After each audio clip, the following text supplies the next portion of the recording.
തുടർഭരണം വ്യക്തികളിൽ ഫാസിസ്റ്റ് പ്രവണത കൂട്ടുമെന്ന ബി അശോകിന്റെ പ്രസ്താവനയെ പിന്തുണച്ച് എൻ പ്രശാന്ത് IAS.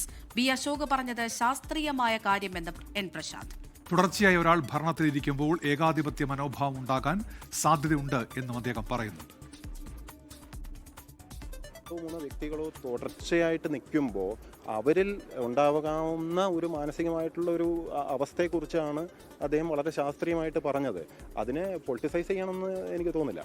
വിനയത്തോടെ ജനങ്ങൾ പറയുന്നത് കേൾക്കാനുള്ള മനസ്ഥിതിയോടെ കൈകാര്യം ചെയ്യണമെന്ന്. That is a job of not just a politician. ഗവൺമെൻസിനകത്തിരിക്കുന്ന എല്ലാവരുടെയും ജോലി അതാണ്, നമ്മുടെ എല്ലാവരുടെയും ജോലി അതാണ്.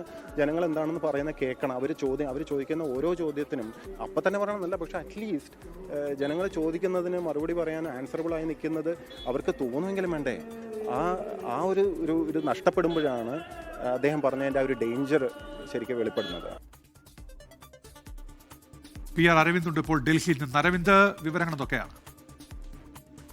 കഴിഞ്ഞ ദിവസമാണ് തുടർഭരണം വ്യക്തികളിൽ ഫാസിസ്റ്റ് പ്രവണത കൂട്ടുമെന്ന ബി അശോക് IASന്റെ ഒരു പ്രസ്താവന വന്നത്. ഇതിന് പിന്നാലെ ഈ പ്രസ്താവന വലിയ രീതിയിൽ വിവാദമാവുകയും വലിയ രീതിയിൽ വിമർശനം ബി അശോകിന് നേരെ ഉയർന്നിരുന്നു. ഇതിന് പിന്നാലെയാണ് ബി അശോകിനെ പിന്തുണച്ചുകൊണ്ട് എൻ പ്രശാന്ത് IAS കൂടി ഇപ്പോൾ രംഗത്ത് വന്നത്. ബി അശോക് പറഞ്ഞത് ശാസ്ത്രീയമായ ഒരു കാര്യമാണ്. മനുഷ്യർക്ക് ഇത്തരത്തിൽ ഒരേ പദവിയിൽ തന്നെ കുറെ കാലം ഇരുന്നാൽ ഒരു ഫാസിസ്റ്റ് മനോബന്ധം അല്ലെങ്കിൽ ഒരു ഏകാധിപത്യ മനോഭാവം ഉണ്ടാകാനുള്ള സാധ്യതയുണ്ട്. ഇതൊരു ശാസ്ത്രീയമായ ഒരു കണ്ടെത്തൽ മാത്രമാണ്. അതൊരു വിവാദമാക്കേണ്ട ആവശ്യമില്ല എന്നതാണ് എൻ പ്രശാന്ത് ഇപ്പോൾ ചൂണ്ടിക്കാണിച്ചിരിക്കുന്നത്. ഇതുകൂടാതെ തന്നെ ജനപ്രതിനിധികൾ ജനങ്ങളുടെ ചോദ്യങ്ങൾക്ക് ഉത്തരം പറയേണ്ടവരാണ്. അതുകൊണ്ട് തന്നെ അതിലൊരു അസ്വസ്ഥതയോ അല്ലെങ്കിൽ മറ്റൊരു മനോഭാവമോ കാണേണ്ട ഒരു സാഹചര്യമില്ല എന്നതാണ് എൻ പ്രശാന്ത് ചൂണ്ടിക്കാണിക്കുന്നത്. ജനങ്ങൾ ഭരിക്കപ്പെടുന്നു എന്ന തോന്നൽ ഉണ്ടാകാൻ പാടില്ല എന്ന് തന്നെയാണ് എൻ പ്രശാന്ത് ഇപ്പോൾ വ്യക്തമാക്കിയിരിക്കുന്നത്. എന്തായാലും അനാവശ്യ വിവാദമാണ് ഇപ്പോൾ ഈ പരാമർശം വലിയ രീതിയിൽ ചർച്ചയായതിലൂടെ ഉണ്ടായെന്നും എൻ പ്രശാന്ത് വ്യക്തമാക്കുന്നുണ്ട്.